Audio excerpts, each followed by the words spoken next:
And meeting is being live streamed, taped. Got it? Okay.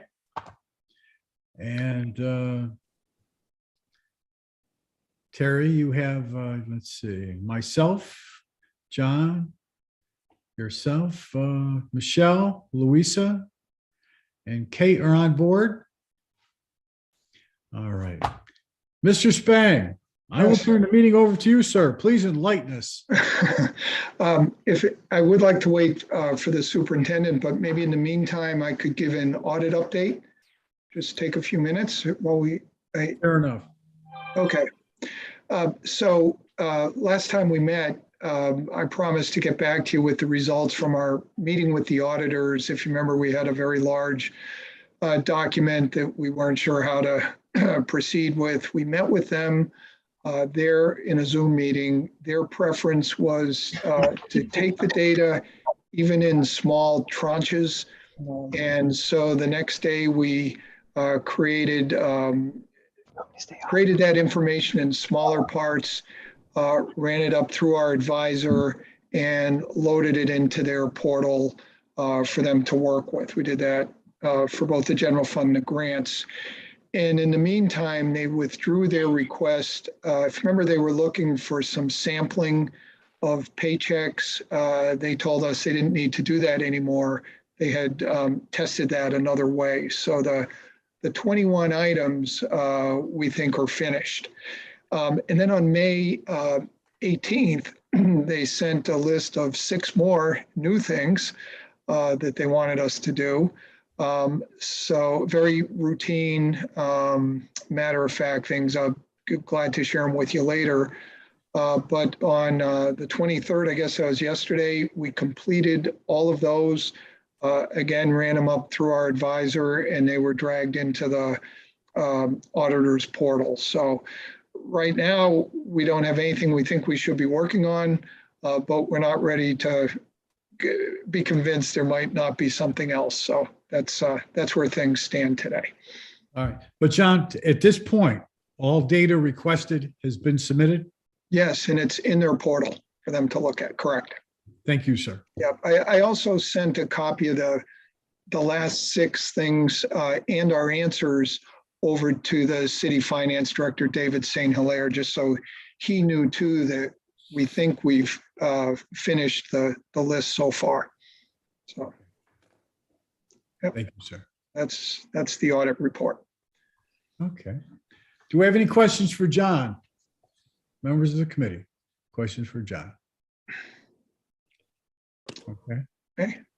Teresa. Is this common for auditors to keep asking for more and more information? Not really. They've changed field auditors. The person we had in the fall, the one who actually came here, that's when all this would have been asked. But they've done I'll call it a reset, and they use a checklist, and they say, did you get this? Did you Xerox that? And the new auditor is going through that to make sure everything's complete. So normally we'd get these kind of questions, but they'd be in September, say, or October. So you will expect this again in September then for this following year? Yes. Mm-hmm. Okay, thank you. Yep. Okay. Budget? We can't ask for more than that, sir. Thank you for your diligence. They say that everything it asked for has been submitted, and we'll just wait till for the next move. Yep. Okay. That Eddie? Do I see it? Yep. Okay. So what we thought we might do, Al, to start it off is there are 2 things we'd like to display on the screen. I'd like to see if I could just kind of set everyone on the same page before we talk in a little more specific. So if it's all right to you, I'm going to ask Eddie to display a page from the mayor's budget book this year. I don't know the page number, but this, so this is what you see. Ed, I don't know if you can make that any bigger, but as you recall, the mayor's recommended budget goes to the ad hoc committee, and then on what they need to do, and then their budget goes to the city council. So you can see right here in the two most right-handed columns, you see proposed by department, there was our 152.4 million request. That's the one we adopted. And then right next to that, you see the 141 million proposed by the mayor. So I just thought it was good to show that so you can see where the number is coming from. The ad hoc committee, as they did a year ago, voted to move the mayor's recommendation along to the full city council. And in turn, the city council agreed to abide by the recommendations of its committee, and that's what was voted for earlier this month. So that's where it comes from. And so you can see the difference, as I mentioned in my memo. It's $11.4 million. And what I'd like to say first is that what kind of makes it, what exacerbates it for us is that there are three coronavirus relief grants. The first one, you'll all recall, we called the CARES Act. These days, some people call it ESSER 1, but it was over $2 million, and it's not being reauthorized. And that grant initially was really to help us reopen schools safely with some of the unanticipated expenses from social distancing and plexiglass and cleaning, and some of the staff though too that was needed just to bring kids back. But that grant ends next month. So Ed, I wonder if you just could put the other document up, and I thought it was important just to bring this one back. Those of you who've been on, if you want to, I think you went up too high, Ed, but just show the title if you could for a minute. That's what you had in front of you a year ago. You can see June 8th of 2021. And it was pretty good. It was a good piece of work. And what it did was it showed the grants, and they were expiring. And if you scroll up a little more, you might recognize this chart here. But it showed, if you go down the column on the left side, you can see there was the city amount, what we call our reserves, and then the grants coming in, as well as the alliance, and it added them all up. And what the chart attempted to do, and I think it did a good job of it, although our situation has changed, it said, without a significant increase from the city, when these grants start to expire, there's going to be a big deficit. You see it, they called it a accumulated variance, which really is the difference between what we would spend with the grants and what the city would give us and what we needed. So you could see that the story was out there, and we talked about it a lot a year ago, that we needed to get ready. And from my view, what's happened is when these discussions were going on, not just here, but everywhere, I think most people thought last May or June that the pandemic was ending, that we would be going back to face-to-face. We wouldn't have it lingering the way it has. And well, we all know what's happened then. But Ed, if you just scroll down a little more, you can see that I go down to the next page. What happened when we voted, that's the good page. When we voted a year ago, what this chart showed, and some of you remember it, we tried to identify what kinds of expenses would come out of what grants.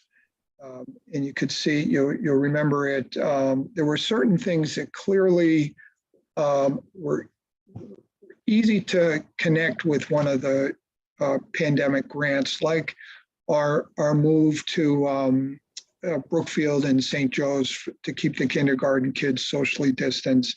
That's in one of the columns as you go down. But what we also did was, and I think it's at the very bottom, we needed 6%, we needed a 6% increase to keep things going. And at the very end, we just said, well, let's carry forward into the grants, into ESSER 3, the rest of the money to bring us up to the 6%. And that's what was approved. So what I'd like to talk to you about today is a couple things. One is that, not as the pandemic continued beyond what we thought, that meant some expenses we didn't think we'd have last June. A couple examples. It became very difficult when school opened to get, not only to fill our regular positions, it just many people left, didn't want to come back. It was hard. You've heard all of this, but it became very difficult to get substitute teachers. So we had to, we went with a service, Kelly Services, to help with that.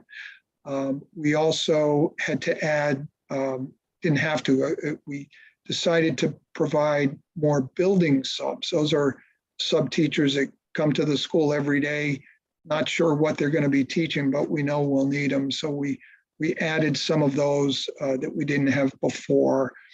And at the high school, where we all know our enrollment has just been going up, with classes we couldn't fill, we either got teachers who had open periods to teach those. We called those overloads. If they had normally 6 periods to teach, they teach a 7th.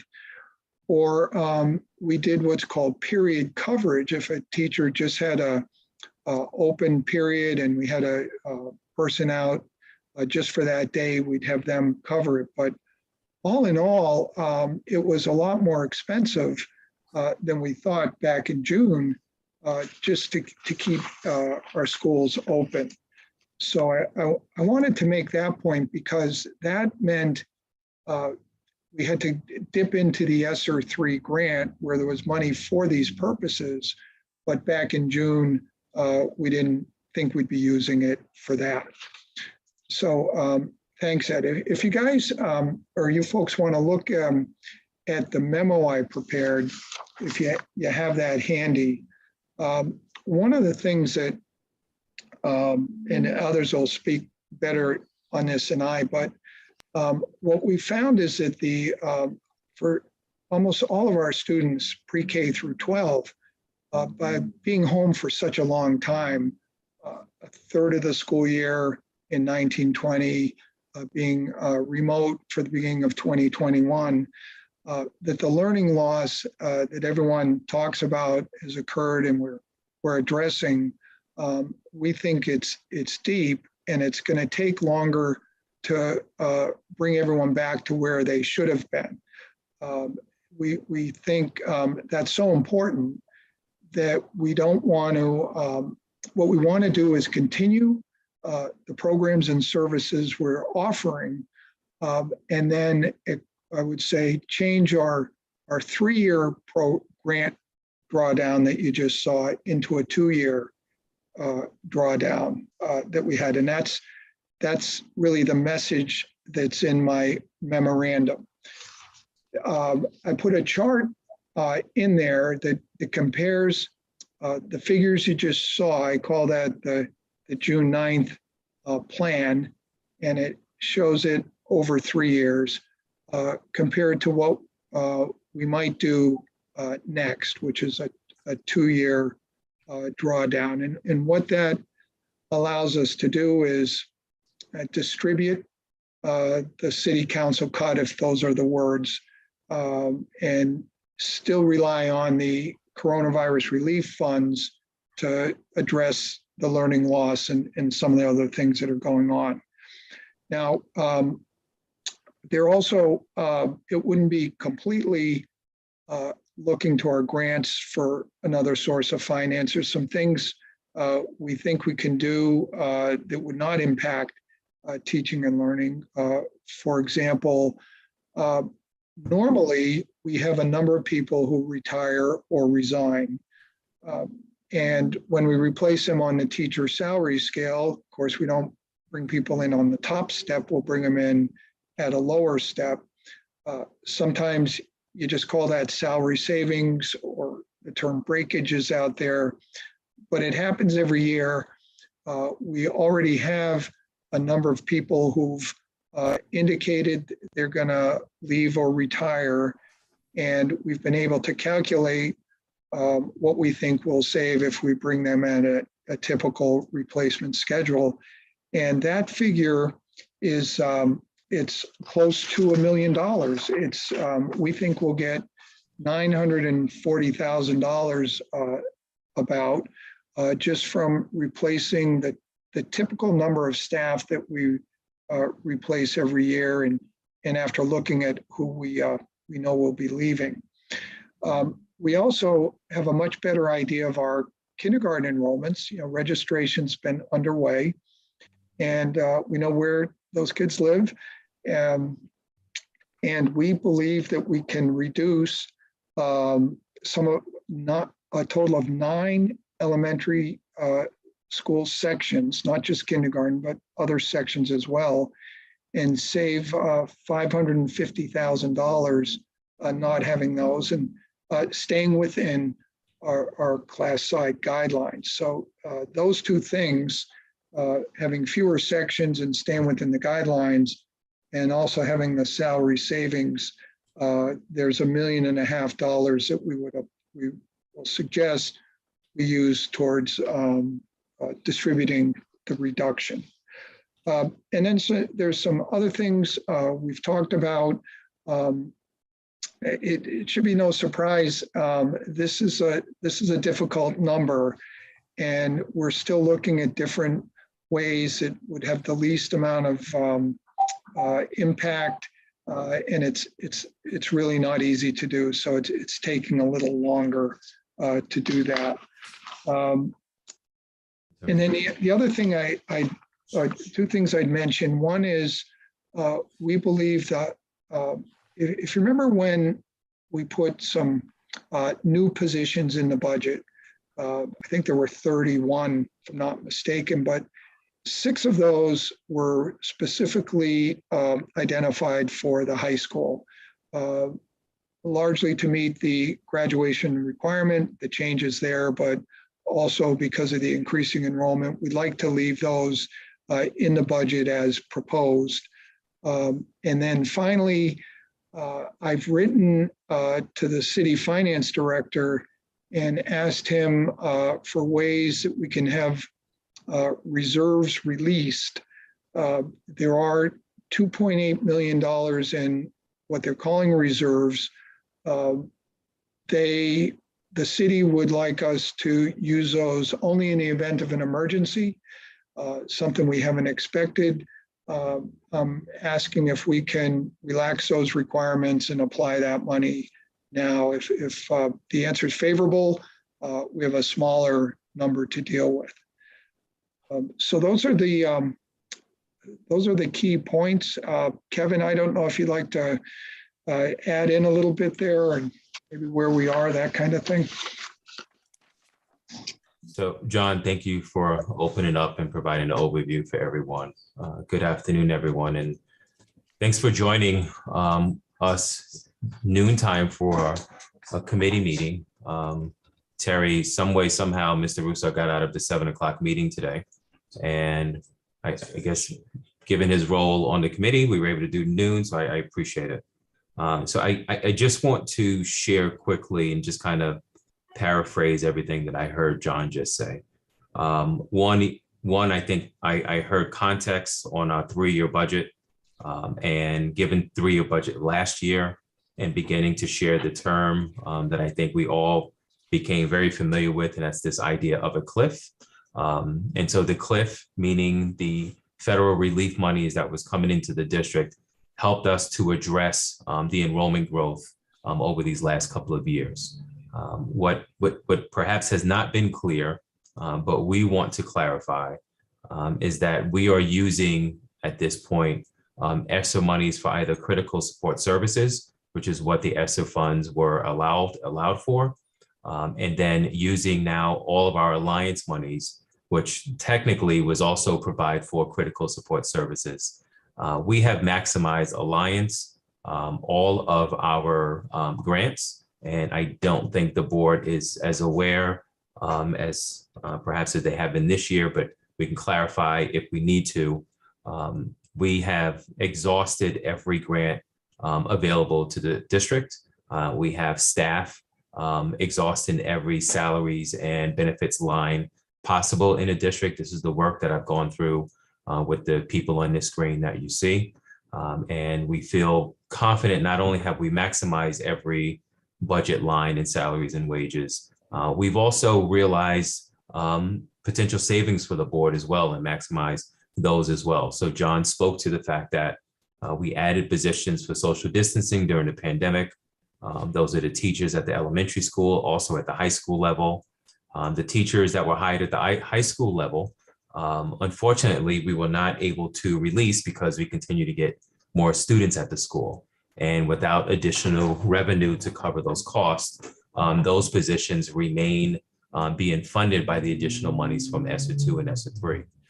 In the elementary school, we hired 10 or 11 positions. We were budgeted for 14. We ended up hiring, I believe it was 11 classroom teachers. And so the statement John made, we were able to reduce 9 elementary sections this year.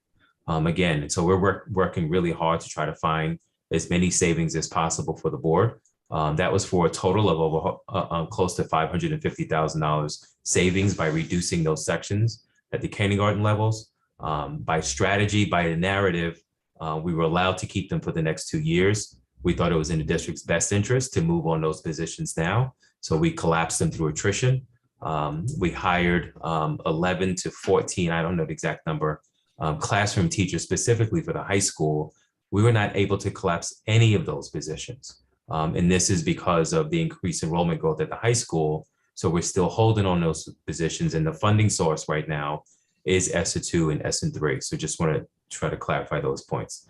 The last point, I just want to reiterate that John had made, and this is the potential savings for the board. And this is typically about $1 million potentially in breakage, and we will be working really hard to maximize these opportunities. And that is when we have more seasoned teachers either retiring or resigning, as a strategy, we try to bring in early career teachers, and we experience a breakage of salary, that is. So we have teachers leaving us on the higher end of the salary scale, and we hire teachers on the lower end of the salary scale.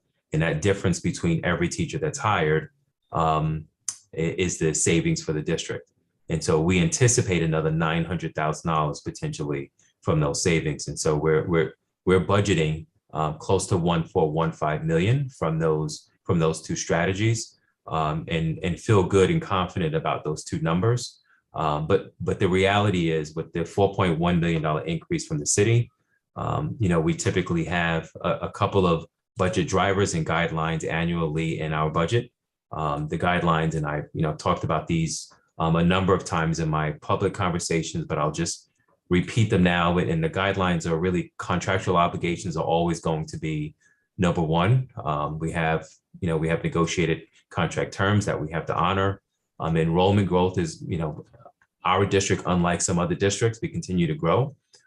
We enjoy an amazing diversity here in the community, but the diversity comes at a cost in terms of services.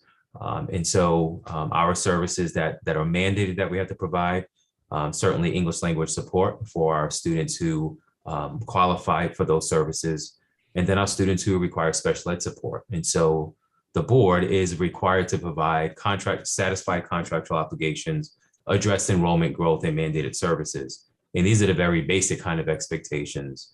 And then in any budget, I think we're also, it's going to be important for us for health and safety to make sure those guidelines are also in place. And so because of that, we have at the minimum an advocate in every school, an advocate in every program, and a nurse at every school, and a nurse at every program. And then, of course, there are other items like facilities, food services, and those contracted obligations as well. Given all of those kind of budgeting guidelines, and I'm just trying to give you that backdrop, we are anticipating next year and the year after, where John was talking about essentially the 3-year budgeting idea, we could be looking at a similar ask next year plus a couple of extra million. And so the 8.7 this year was for the growth that we talked about. Our hope was that we can start the process of moving away from the federal funding now and continue to use those monies for the purpose in which it was intended, which was to provide critical student support to students. The federal monies were not intended for enrollment growth. And this is why our ask of 8.7 was moved forward. We are now in a position, as I mentioned earlier, for social distance purposes. We hired the positions at the high school. We hired the positions at the K-5 level. We hired a couple of positions at the middle school. The only ones we were able to reduce this year are the K-5 positions. And so I'm just really sharing with the board. We feel like, number one, I feel like I have an obligation to continue to provide as many services to students as possible through the relief grant. At the same time, we're also in a position where the enrollment growth that we have experienced these last couple of years and project to continue to experience, we are not through attrition able to reduce those sections at the high school and the middle school. And because of that, we will continue to move forward with the strategy that we had for ESSER 2 and ESSER 3, and that is to keep those teachers in the 6-12 level. But it does just push us closer to the cliff, which is what we opened up with during the 2020-21 school year. And so we will continue to partner and work with the city in this regard and try to educate them on our respective needs. But the needs continue to grow. And the 4.1 million, although I am excited over the fact, I've been here for 4 years and it's the most money we've received from the city, and I'm truly grateful for that. But to be clear, our contractual obligations, the 4 million covers the contractual obligations. And that does not help us with the growth of students who come in the district, in which we need more teachers for and more staff for. And so long story short, I am recommending that we use the federal monies to essentially cover our cost for another year and come back and reevaluate again. The team and I, budget season, starts in the fall. We will start even earlier next year to make sure we have an opportunity to educate the board and the community on our needs. And we'll try to strengthen our partnership with the city so that they further understand our needs as well. Kevin, if I may, Yes, sir. just so if I have the numbers right, we asked for 8.7 million. The city gave us, instead of 8.7, the city gave us an increase of 4.1, which left us with 4.6 in the hole. And we have about $1.5 million to recoup from breakage and collapsing a few sections, which leaves us to about 3.1 mil. Is that correct, sir? Yeah. So And that 3.1, I have an ask to take some of that out of the reserves. Am I also correct? Yes. So there are a couple of things. There. So technically our budget increase was 12.8 for this year, in which we were asking the city for 8.7. Right. And so the reserves we had already included as a strategy to get toward the 12 million. And so in our budget request, and I'm just looking it up now, let's see if I can share this.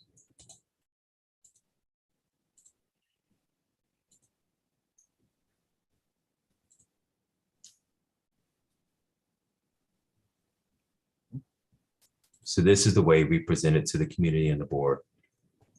So our ask was really 12.8. And I understand this is what we asked of the city. Our subtotal was 12.8 million. That's what we said we needed for this year. And part of that ask was the health insurance claims we saw as a significant budget driver, as we had learned from our consultant. And so our strategy was to use the reserves, which is what this asterisk is for, because we anticipated requests up to $3.2 million. And again, this is contributing to the 12.8. Some other new dollars that we anticipated because of our enrollment growth, an increase in transportation of 1.5. But again, we had planned to use our grants to spend down on our grants for that money, because we're looking at the whole thing. Special education increase, $600,000. Again, we were looking to tap our reserves for this strategy. This K-5 literacy program alignment, 1.3 over the next 3 years. But again, as a strategy, we were looking to go to grants. And so the 8.7 is the number we were asking for from the city. 12.8 million was our total ask altogether. And so that's kind of, you're seeing a big budget drivers here. So I just want to clarify that. So the gap really is to 12 million, because what's happening is when people say, well, we can close the 8.7 gap by going to your health insurance. Oh, and by the way, you got an increase from Alliance. Well, we've included the increase from Alliance from grants. We've included the increase from we've included, our reserves as a strategy with health insurance claims. So I just want to clarify some of those things. Our total ask is 12.8 with all the revenue that we have coming into this district. And Kevin, if I could add, and Al, I think the reason we put the reserves into this request and netted it the way we did was because the previous June, and what you saw the board adopted June 8th, they adopted a spending plan that included the reserves from a year earlier. So, and that's what we were operating on. The budget each month had those reserves in it. So we said, well, we'll continue to do it again. We knew they were close to 3 million. And that was brought to you on February 2nd. It was 2 weeks later that the city finance director pointed out, I said, well, you can't be counting those reserves. You shouldn't have included them in your budget last June. They're for insurances. You need to write a letter, tell us something unexpected happened, and then we'll release it for that. So I remember we talked about the finance committee. We did write a letter, and we had the 2.4 released for this year. But they've been very clear, even more so than a year ago, that that's not money that you should be using to plan your budget. Now, that's what I've asked them to reconsider, because they're sort of, I'd call them house rules. They can change those if they like, and that's what I'm hoping they'll do. But that's why we thought when we did those budget drivers, it was going to be the same as we thought in June. Right. Well, the difference between 12.8 and the 8.7, it's my feeling, I mean, correct me if I'm wrong, some of that, the difference between those two numbers were from some necessary or wanted or needed improvements that we wanted to make to, Kevin had wanted to put into action for our district. Yeah, there were other budget drivers in there that we called them different things, initiatives, improvements. I think we had a couple pages we called graduation requirements and meeting those. There were some facilities, yes. They were close to $4 million, as I recall. Okay, thank you. Mhm. Committee, any questions, please? Teresa? Wait, Michelle? Can I Mr. jump Russo, in? I think you have Kate with a hand raised. Kate? So a couple things, John, I just want to follow up what you were talking about that 2.8 million that we carried over from the previous year and added to like our baseline starting point for this last budget cycle. So that 12 plus million ask did not include the 2.8 from the previous year, right? It was on top of, So John, way we John, I just brought- want to make sure I understand. Are we talking about the carry forward? no, I think the budget driver page. So when we had 12 something million, the way we brought that down to 8 was what we thought would have been 3 million in unexpended funds from the previous June. Here it turned is, out to John. be- I have it on the screen. Yeah. So the difference between 12.8 and 8.7 is 2 items. One is what we thought was about $3 million of unspent money from the 2021 year, the reserves. It turned out they were 2.8 million, but we thought about 3 at the time. And then the other 1 million was, we knew the Alliance grant was going up from 17 million to 19 million. We thought we'd need half of that just to pay for the contractual increases in the 17 million. But we said, there's another million that we haven't accounted for, so we'll use that for some of these things. So I.e. the that's K-5 literacy program alignment. exactly. That's here. Yep. so you built the 2.8 that had previously been part of the established budget. I'm just getting confused because I'm looking at the summary here, and maybe I misunderstood the situation to begin with. So bear with me here. The total new dollars that we were adding on top of the existing budget, I thought was put on top of a budget number that included that 2.8 million from the previous year that came out of reserves. No, they, So- Kate, I just want to make sure I understand the question. I'm going to take a shot at answering. So when considering our budget for next year, we sat down when looking at these budget drivers that you see on your screen, it added up to a subtotal of 12.8 million.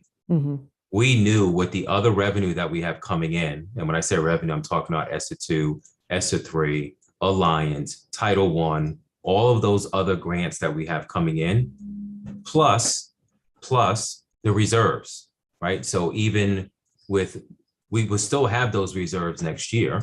And given those reserves are in place specifically for this purpose, as John had talked about, that, quoting Dave. And so if we experience an increase in health insurance claims as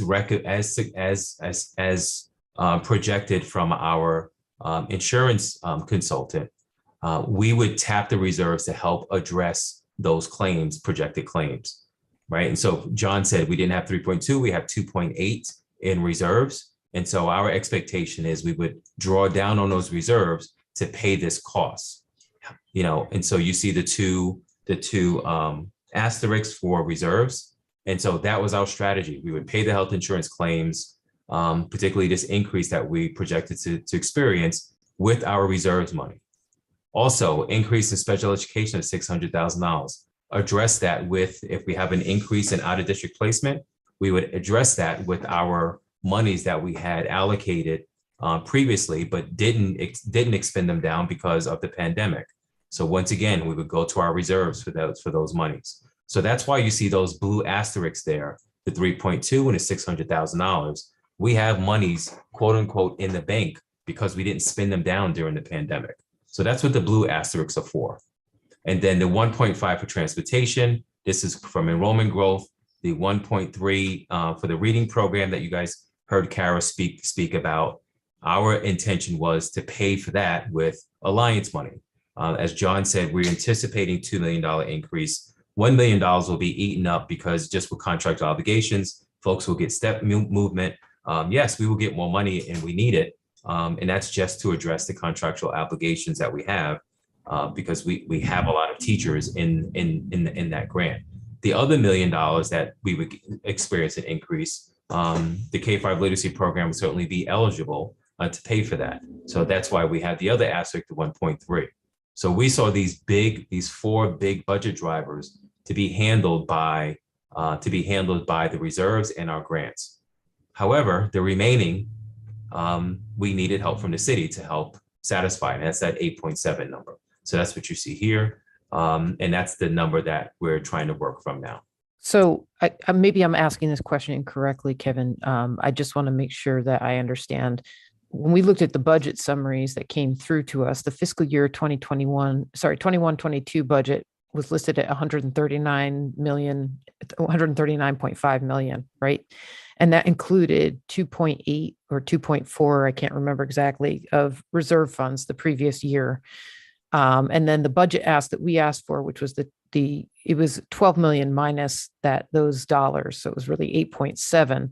Right. To bring us up to, the ask we made of the city. The 22-23 budget ask that we made was 152 million, which was that 12.8 million I see on the subtotal line, right? Right. So that, to me, if I'm looking at those numbers and you're telling me that we were going to pull, dollars out of our reserve funds and from the Alliance and ESSER grants there, reduces that ask down to the 8.7 million. So did we still ask the city for 12.8, even though on the sheet? I think I understand what you're asking. And I'm just trying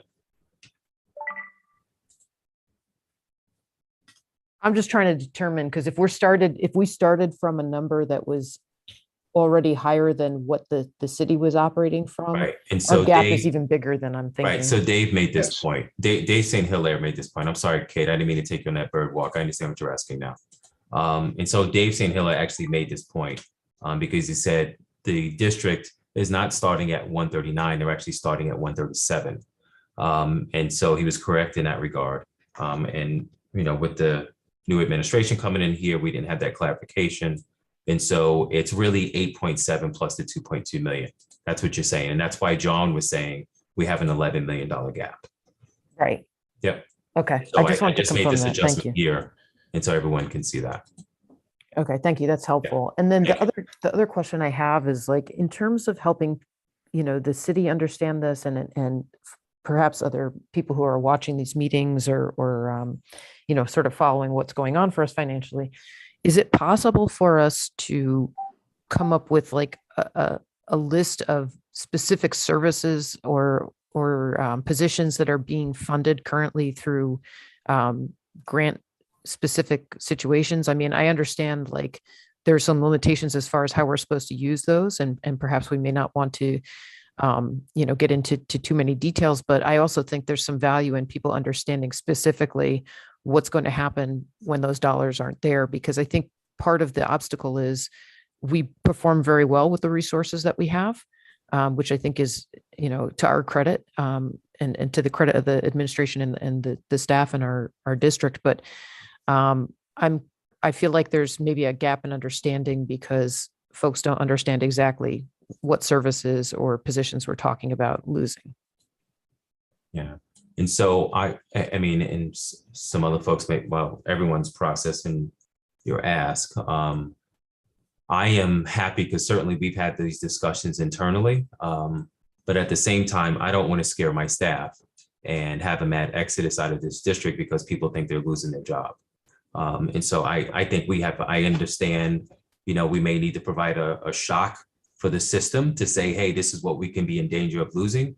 But while implementing that type of strategy, I don't want to scare the very staff that I need in front of kids, in the hope that we will get the reaction that we need. And so I'd like some more discussion on that before we put names and positions and post them publicly anywhere.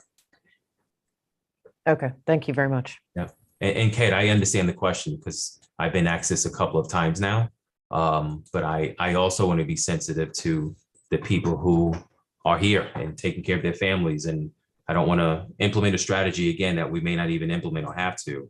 And this backfires and we start losing people if folks start running out of here. But again, I do understand because I've been asked this question several different ways now. Yeah, I certainly appreciate what you're saying, though. I think that's a good point to, be sensitive to everybody who's involved in this. Thank you. Yeah, thank you, Kate.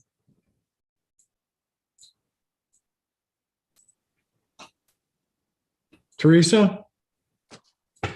So the $141,000 budget approved by the city council does not include the reserves, correct? Correct. Okay, because that's where I think we were stuck for last year's budget, thinking we were going to use those reserves.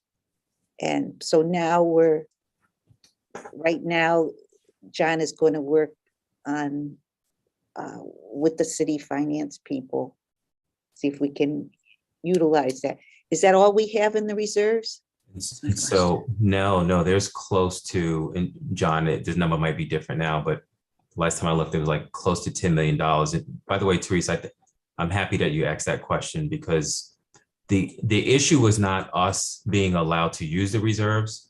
The issue was the reserves actually counting toward our base. Because, and I don't want to speak for the city, but if our base is 139, which it was not this year, it was actually 137, then when they give us an increase, the increase is coming from 137, not 139. Because they're just basically saying, hey, we're giving you back your own money from the previous year because of the pandemic. And they were just very careful that we did not include that as our base, which we did this year.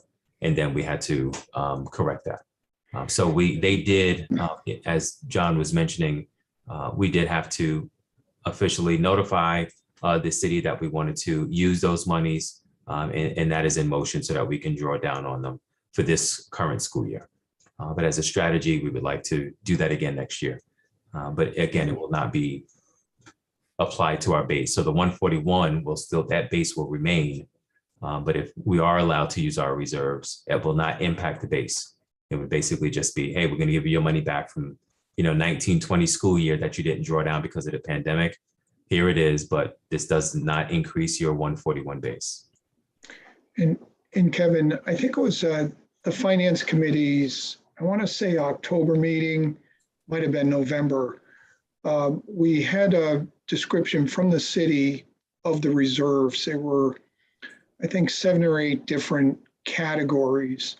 Some of the big ones were special ed out of district placement. Right. One of the other ones was technology, food services. I'm not sure it's food services. So what they did was transportation, as an example, Teresa. Yeah. So they really were in 2 parts. There was 2.4 million that we had baked into our budget. Those were unspent funds from the 2019-20 school year. And what the city did was they put those into 3 or 4 categories, I believe on their own, the ones Kevin described. So when we realized in February that we had to ask for that money, we asked for it in those categories and we've drawn it down. At the end of the 19-20 year, 2.8 million went up to replace that. And from what I understand, it's all in one general category.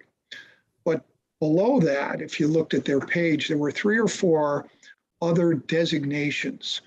One of them, which has to do with health insurance, involves what's called a corridor. When you self-insure for health insurance, you have to provide a reserve for this corridor that's an amount that's in between what you insure and when your stop loss kicks in. If certain things go a wrong way, you have that money to pay the bills. There's some other very specific reserves. I think one has to do with workers' compensation, maybe unemployment insurance. When I looked at those, other than the corridor, I think those probably could be also released. But maybe what I could do this afternoon is I could send that sheet around that we talked about at our meeting, and you could see for yourself what they were setting aside. That helps. Thank you.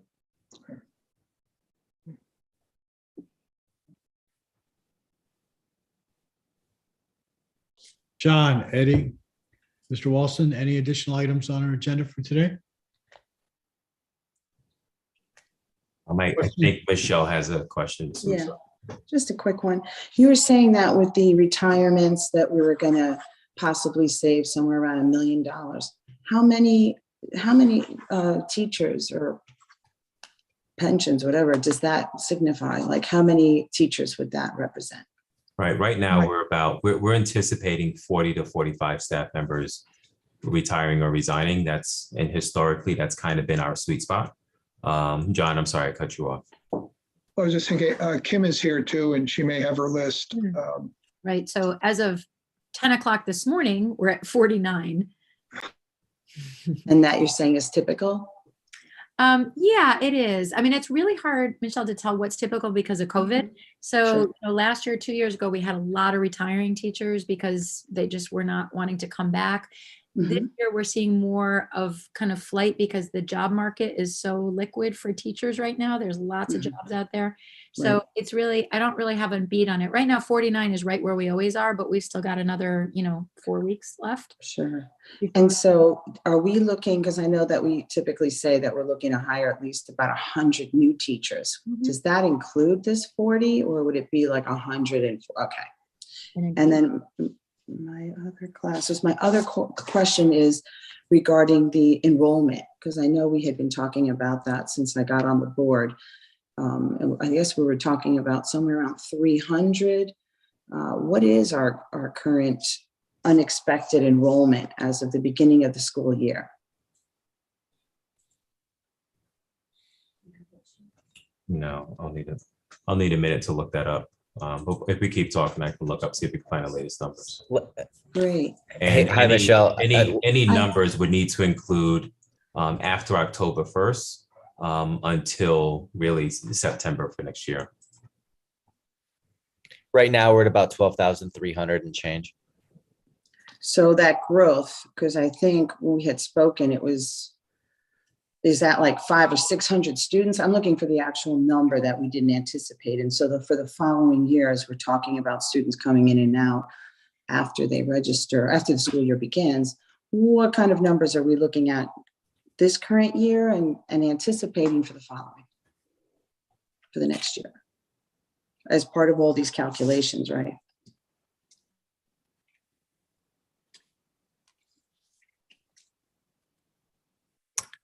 I could look up an updated projection for you. As you know, we've blown all our projections to date, so we're kind of shooting from the hip on a lot of these guesstimations at this point. So we'll look at what's coming in, what the new kindergarten enrollments are, and kind of take our best estimate. But we do have the numbers for this year. We should have a solid number for that, right? Yeah, that's that 12,300 something number that I was that I just said, and it it fluctuates day to day. Where do we start? I guess I'm looking for a start and a finish number for the year. Yeah, I don't have the start number for you. I'm sorry. Yeah. I could look it up though. Great, that'd be great. Thank you so Yep. much. Eddie, the state demographers, which are always below the curve on us, where do they put us? Well, I think they had us not hitting 12,300 for about a year and a half, 2 years out. So we're well ahead of schedule. All right. Yeah. And without the state demographers, where else will we get our projections from? That's it. I mean, we'll make our own estimates based on what we see coming in, but the demographers, that's the rule. And then we just have to see what the registration numbers look like and make the accommodations accordingly. I'm looking for my crystal ball. Thank you. If you find it, let me know. I could borrow it. I'm willing to share. Thank you. Ladies and gentlemen, any additional questions? So, Mr. Russo, I do have a number for you. I don't have that stuff readily available on my watch here, but I have 2021. Our state reported October 1st collection was 11,834. In 21-22, the October 1st collection was 11,843. Right. And so that was our number submitted for this year in October, 11,843. After October 1st, we were already up to 12,006 on January 28th, 2022. We are over 12,300 today. How much over today? Today, Mike said we're over 12,300. So 12,300 and counting. So what, at 128, we were at 12.6. On 128, but that's not the state reported number, nor had we budgeted for that. We Okay. budgeted for 11,843. That was our October 1st state submission. So if you look publicly at our data, that's the number you will see. Since that number was submitted on October 1st, at the beginning of this school year, we have grown by over 500 kids. Thank you, sir. Thank you. So may I ask another question? What are we budgeting at for this year as far as the number? What is the new number that we're going to be looking to get funding on? Obviously, this year you said it was 1184. So is it going to be this 12,003, or are we anticipating, or are we even allowed to do that, anticipate an additional 400 enrollment, or is it just based on the number we have Right. So by the end of the school year?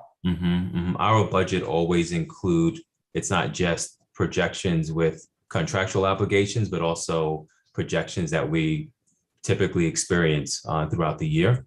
And so we find ourselves always playing catch up anyway. Right now, I'll be happy to just get budgeted for the numbers we have currently. But if, Michelle, I feel pretty confident if we got the numbers from the city for the projections for the high school and middle school growth, that would position us well for 22, 23. I'm talking about the budget in terms of what we budgeted for. Our budget accounted for where we were now and leaving space for that typical growth that we always experience. Teresa, So you're basing it on the 12,300 school population then? Yes, right, because during the budget season, we were already over 12,000. It was January. We were at 12,000 in January. And we will always, I shouldn't say always, hopefully one day we will not continue to grow at the same rate. But when we budget, it's addressing our needs now with a little bit of space that we just always experience in the spring and the summer. Thank you. Did you say increase or decrease for the spring and the summer? We always get increases in the spring and the summer, increase, and the fall, and the winter. It's like a couple of different cycles we experience every year. anyone else? John, anything additional, sir? No, thank you. Eddie? Oh, thank you. One more, if you don't mind, sorry. Somebody had mentioned that there was an additional expense for second language learning. Do we have an idea per student what that amount is? There's an additional expense for English language learners. And so while I'm not sure the question, Michelle, when you say per student, what are you asking? I'm not Yeah, so there was I believe John had mentioned something about additional funds that were needed for the second language learners. Is that only in staff, or is that per student that it's calculated? How does that number, how do you get that number? If I may, in our budget book, one of the 3 or 4 improvements was to add staff for English language learners. I forget the number we were requesting, but it was just the staff, nothing else other than that. Okay, thank you. And Michelle, not exactly the same way as students who have an IEP, Right. but students do have the students do have to take an assessment. And if they meet certain requirements, they then become eligible for services. If the families accept those services, we have to provide English language learner support for those families. The enrollment increases that we are experiencing are a lot of students who require these services. And so I believe we had 6 or 7 positions, ESL teachers or bilingual teachers, because a lot of our students that came in this year were middle school and high school students this year. And so that's why in the budget driver worksheet, in the budget worksheet, it was positions at that level to support that growth. Great, thank you. Appreciate that. Welcome. Anyone else? Anyone else? Mr. Walston, because there's no addition, do you have a summary, Right. sir? Thank you, Anything Mr. Russo. Thank you so much. So I will just end on, I think the best summary I could provide is that the team and I, we've struggled over this for a number of hours and feel like it's best to use and continue to use the relief monies to provide these critical student support services that we have in place post-pandemic. We understand fully that these positions, these monies will not be here long. And as a district, we will have to make some tough decisions moving forward. At the same time, we are continuing to experience enrollment growth. During the pandemic, we hired additional staff for the purpose of social distancing. Some of those positions we're able to save the board monies. And I think we had quoted, a little over $500,000. But a lot of the other positions that we hired for the purpose of social distancing and SEL support, because of enrollment growth, we are not able to, through attrition, remove those positions at this time. And so the cliff that we talked about going into the 21-22 school year, we are approaching that cliff. I think we all have a responsibility while we're in possession of these federal monies to continue to provide services for kids. But unlike other districts in the state of Connecticut, we continue to experience enrollment, and we're going to need monies to close that gap. I apologize to interrupt. I just got a text from Louisa, whose connection is not so great, but she was asking, how is this budget going to affect the development of the Career Academy? It will just exacerbate our challenges. And so, I mean, obviously, we are far apart right now with the city in terms of the monies that we need, from local monies that we need. And there will be greater needs once we open up the academy. Certainly, some positions, some teachers will be able to slide over to the academy, but we will need school leaders there. We will need secretaries. We will need custodians. We will need food services. We will need all of the contractual services that you need to open up a school. And then we will need positions at that school as well. Not to mention, and I think we all forget, we have a middle school that's also opening there. There are no positions to pull from Rogers Park or Broadview. We will actually have to staff a school of 350. Those will all be brand new positions. In the meantime, we will continue to experience enrollment growth. We will continue to have to pay our salaries and wages and meet those contractual obligations. And so that's my long way of saying it's just going to exacerbate the challenges that we've been talking about. Okay, thank you so much, Mr. Wilson. Absolutely. One final comment, Mr. Wilson, if I may, Yes. or question. The city is aware of our needs for the academy, correct? They are learning. They are learning. Yes. They're And so learning. in our breakout meetings, we've started those discussions.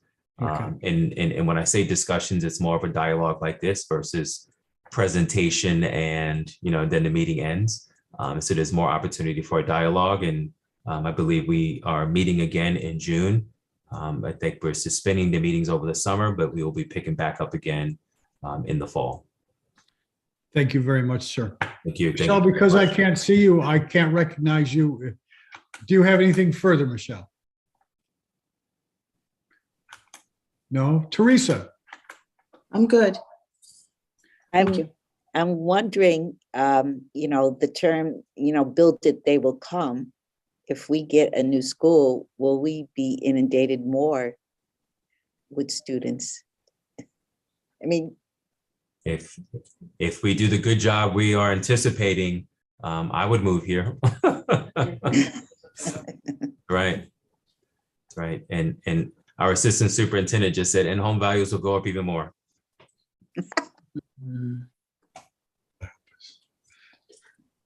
Anyone else? Louisa, if you're here, please comment if you wish. Anyone else? All right. I'd like to hear a motion to close the meeting. Motion to adjourn. Thank you. A second. Made and seconded. Thank you all. Thank you all for your participation.